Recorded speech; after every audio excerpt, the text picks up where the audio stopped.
ধাক্কাটা মানে শক, মানে কে বলি উল্টা আমাকে থ্রেট করছে, ভাবে হক চকিয়ে গেছে সরকার বদলানোর জন্য। এটা তো এক রাত্রিরে হবে না।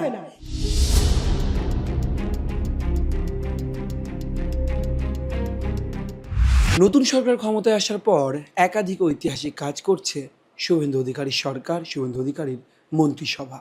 পাটুলির বাসিন্দা অভিনেত্রী রূপালী ভট্টাচার্য তিনি একটি বিস্ফোরক পোস্ট করেছেন সোশ্যাল মিডিয়াতে। ইতিমধ্যেই তিনি পাটুলি থানায় লিখিত অভিযোগ দায়ের করেছেন। তিনি বলছেন পাটুলিতে পরপর দুদিন তিনি হেনস্থার শিকার হচ্ছেন এবং সব কিছু মিলেমিশে তিনি খুব একটা ভালো ঠেকছেন না, এবং তারপর তিনি বিজেপির একাধিক শীর্ষস্থানীয় নেতৃত্বেরও শরণাপন্ন হচ্ছেন। আমার সঙ্গে রয়েছেন রূপালী ভট্টাচার্য অভিনেত্রী, ম্যাডাম স্বাগত। এটা মূলত কী অভিযোগ আপনার থানায়, পাটুলি থানা আপনি লিখিত কী অভিযোগ করেছেন? যেটা হচ্ছে পাটুলিতে বছর চারেক আছি এবং এটা খুবই পিসফুল জায়গা, একদম পাড়ার মধ্যে। যেহেতু টাউনশিপ খুব গোছানো প্ল্যান্ড এবং সবাই সবাইকে মোটামুটি চেনে, আর কিছু বাইরের মানুষও যারা আসেন, এখানে চায়ের দোকান আছে খুব বিখ্যাত, চাটা খেতে আসেন। তো এখানে আমি প্রত্যেক দিনই আমার একটা মানে হাঁটার প্রত্যেক দিন একটা অভ্যেস আছে, ভীষণ ফিটনেস ফ্রিক।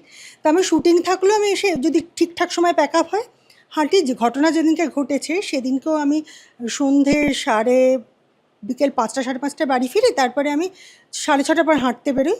7টা 5-10 নাগাদ বাইপাস থেকে যে রাস্তাটা বেনুবন ছায়া দিয়ে পাটুলি মোড়ের দিকে যাচ্ছে, সেই রাস্তা দিয়ে যখন হাঁটছি, তো সাইকেলে করে একটি ছেলে গায়ের উপর দিয়ে হুড়মুড় করে চলে যেত। এরকম তো রাস্তাঘাটে মানে ছেলেটি খুব একটা বয়সও হবে না, রোগা, হয়তো 20-22 বছরের ছেলে, মানে খুব একটা ধনী পরিবারের না, একটু নিম্নবিত্তরই। যাই আমি ভাবি বাবা বাইপাসের উপর এভাবে সাইকেল চালায়, এটা ভেবে আমি আমার মতন হাঁটছি। খানিক্ষণ পরে গিয়ে দেখি সাইকেলটা ঘুরে আবার ইউটার্ন নিয়ে আরও দ্রুত বেগে আমার দিকটাতেই আসছে। আমি যতক্ষণ না আমি অবধি এসে পৌঁছেছে, আমি স্বভাবতই ভাবছি যে এত জোরে চালাচ্ছে, তার আর কোনো ব্যালেন্স নেই, দিক বিদিক জ্ঞান শূন্য হয়ে রাস্তার ধার দিয়ে যাচ্ছে। যখন আমি অবধি এসে পৌঁছালাম তখন আমি দেখলাম যে ছেলেটা আমাকে একদম লিটারালি শরীরের মানে আপার চেস্টের ডান দিকে একদম করার উদ্দেশ্য নিয়ে অ্যাটাক করলো।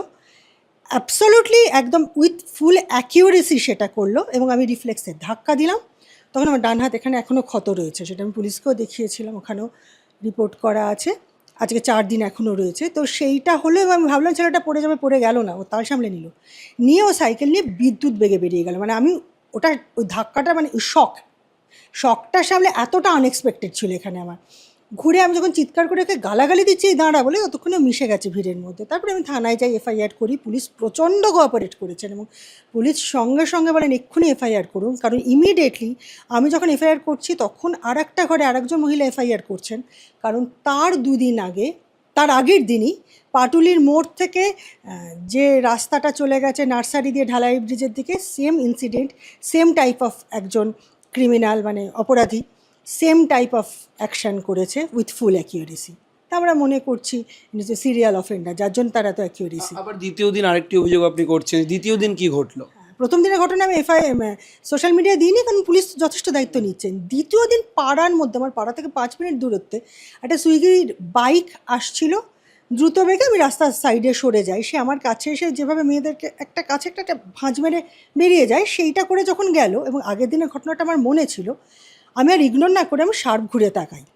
যখন ঘুরে তাকাই দেখি কিছুটা এগিয়ে গিয়ে বাইকের লোকটা দাঁড়িয়ে পড়ে ঘুরে আমার দিকে দেখছে।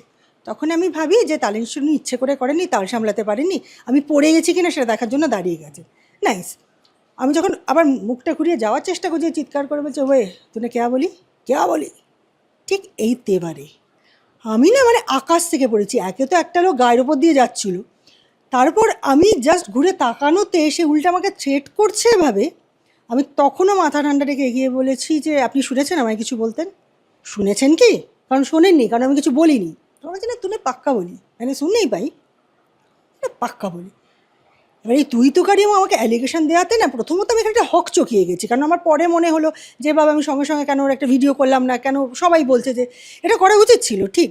কিন্তু যার সাথে হয় না ঘটনার আকস্মিকতায় সেই মুহূর্তে তার মনে হয়, আমি জাস্ট ভাবতেই পারিনি যে কেউ আমাকে এভাবে থ্রেট করে পাড়ার মধ্যে অ্যালিগেশন দিতে পারে। আমার শুধু মনে আছে আমি শুধু গলা তুলে বলেছিলাম আগে বাংলায় কথা বলো, কলকাতায় এসেছো হিন্দিতে কপচিও না, বাংলায় বলো। আর আমি কিছু বলেছি কিনা চলো পুলিশ স্টেশন চলো, আমি সেখানে দেখাচ্ছি কী বলেছি। কারণ আমার আগের দিনে ঘটনাটা মনে ছিল। এইটা যখন বলেছি রুখে দাঁড়িয়ে, ততক্ষণে একটা টোটো চালক দাদা চলে এসে বলছে দিদি কী হয়েছে। যেই এসেছে মুহূর্তের মধ্যে ওই লোকটা ধাওয়া হয়ে গেছে। তো এই জিনিসটা যখন হয় তখন টোটো চালক দাদা বলে কিছু হয়েছে, এলাম যে আমাকে নিজে ধাক্কা মারতে এসেছিলো, তারপরে আমি দাঁড়িয়ে জাস্ট ঘুরে তাকিয়েছি বলে আমাকে থ্রেট করছে, বলছে এখানে কিছুদিন ধরে এই জিনিসটা প্রচণ্ড বেড়েছে।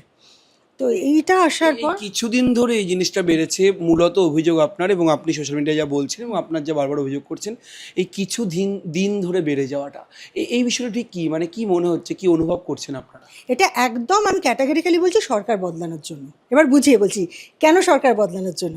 সরকার বদলানোর ফলে এখানে যে কর্পোরেশনের সরকারটা তো বদলায়নি, এখানকার কাউন্সিলররা তো ফেরার পালিয়ে গেছে, যতগুলো তৃণমূল পার্টি অফিস ছিল তারা তো পালিয়ে গেছে, সবাই তো মার খাওয়ার ভয়ে মানে ভ্যানিশ। এবার এটার জন্য তো রাজ্য সরকার দায়ী নয়, তাকে তো নতুন সরকারের আবার নির্বাচন করে কাউন্সিলর নির্বাচন, এটা তো পদ্ধতি, এটা তো এক রাত্রিরে হবে না। প্রশাসন যথেষ্ট, পুলিশ কিন্তু আমাকে সহায়তা করছে, কিন্তু এই সরকার বদলানোর এই সময়টাতে একটু ডামাডোল হচ্ছে। আমরা তো মিডিয়াতে দেখতেই পাচ্ছি কে ধরা পড়ছে, কে দুর্নীতি হচ্ছে, কে পালিয়ে যাচ্ছে, কে দল বদলু হয়ে যাচ্ছে, কার মানে অফিস ভেঙে নানা রকম বিতর্কিত জিনিসপত্র পাওয়া যাচ্ছে। তার ফলে বেশিরভাগই এখানে রাস্তা শুনশান হয়ে যাচ্ছে, কারণ ম্যাক্সিমাম তো তৃণমূল করতো, তারা তো সবাই মার খাওয়ার ভয়ে বেবাক হাফিজ হয়ে গেছে। আর কিছু দোকানপাট বেআইনি ছিল বলে ভাঙা হয়েছে, সেই জায়গাগুলো ফাঁকা হয়ে গেছে। রাস্তা স্ট্রিট লাইটের দায়িত্ব কেউ নিচ্ছে না, কারণ কর্পোরেশনে সবাই ভাবছে আমরা এখন কেন করব। এই কারণে সরকার বদলানোর সময় এই যে ট্রানজিশনটা এখন অবধি পুরোটা সেটেল করার এই সুযোগটা প্রচুর অপরাধী নিচ্ছে, আমি এটা দায়িত্ব সহকারে বলছি। এটার সাথে কোনো রাজনৈতিক দলের সম্পর্ক নেই, মানে যারা অপরাধী তারা এই অপরাধের অপরচুনিটিটা খুঁজছে একদম এই সময়টাতে। সেই কারণেই কি আপনি যখন ইভিনিং ওয়ার্কে বেরোচ্ছেন, হাঁটতে বেরোচ্ছেন, ঠিক সেই সময় কি কোথাও গিয়ে এই প্রবলেমগুলো আগের তুলনায় বেশি ফেস করছেন? যেই ফাঁকা রাস্তা, কি কি প্রবলেমের মধ্যে ফেস করছেন, মানে কি সমস্যার সম্মুখীন হচ্ছেন আপনারা? এইটা আমি পুরো পাটুলি সম্পূর্ণ এরিয়ায় বলছেন? এটা শুধু পাটুলি নয়, আমি এই ঘটনাটা সোশ্যাল মিডিয়ায় পোস্ট করেছিলাম ফর অ্যাওয়ারনেস। আমার এপাশে বারুইপুর থেকে ওপাশে শ্যামনগর প্রচুর মেসেজ আসছে যে বিভিন্ন জায়গায় এই ঘটনা ঘটছে, প্রচুর মেয়ে আমাকে মেসেজ করছে। আমি যেটা ফেস করছি, প্রচুর কিছু অপরিচিত নতুন, মানে যাদেরকে দীর্ঘদিন ধরে দেখিনি, এই নির্বাচনে ভোটের ফল বেরোনোর পরই তাদের দলে দলে একটা জটলা দেখছি, তারা কেউ জানে না, এবং তাদের অ্যাটিটিউড, বডি ল্যাঙ্গুয়েজ, অ্যাগ্রেশন, তারাও যেহেতু এখানকার লোক নয়, তারাও কাউকে চেনে না, তাই সবার প্রতি তার বডি ল্যাঙ্গুয়েজটা খুব একটা, অন্তত মেয়ে হিসেবে বলতে পারি, সবার যে খুব একটা সুস্থ রুচিসম্মত সেটা নয়। জায়গাটার মধ্যে আলো খুব কম, মানে জনমানস মানব কমতে শুরু করেছে, লোকজনের ভিড় কম, এমনিতে টাউনশিপ ফাঁকা ফাঁকা জায়গা না, দোকানপাট অনেক ভেঙে দেওয়া হচ্ছে, সেই জায়গাগুলো ফাঁকা। যত পার্টি অফিস আর পাড়ার ছেলেরা যত ঘুরে বেড়াতো সব তো হাওয়া হয়ে গেছে, পুরো মানে মনে হচ্ছে 50% ছেলে এপাড়া থেকে বেপাড়া হয়ে গেছে।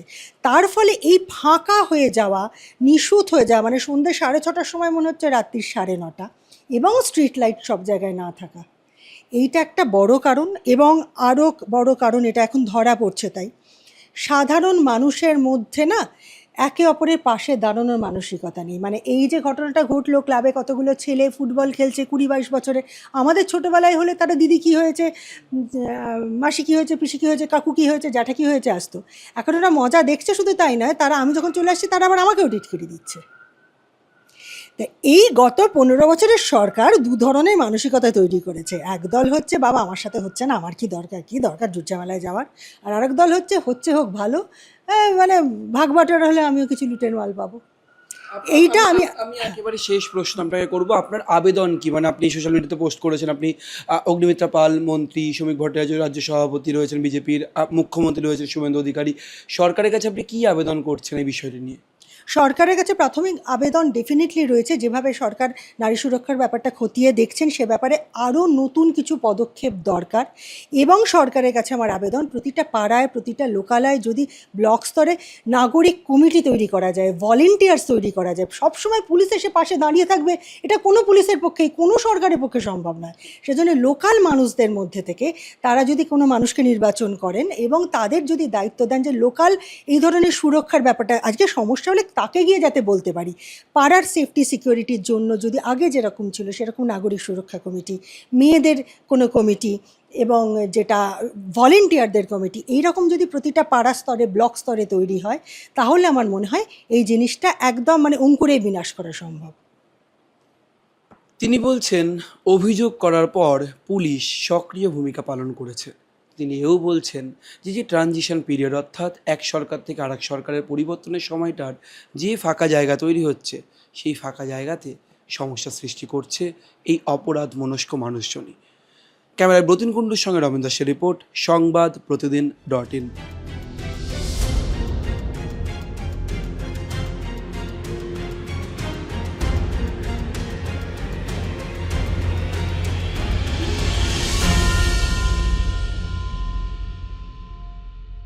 ফলো করুন সংবাদ প্রতিদিন ডিজিটাল।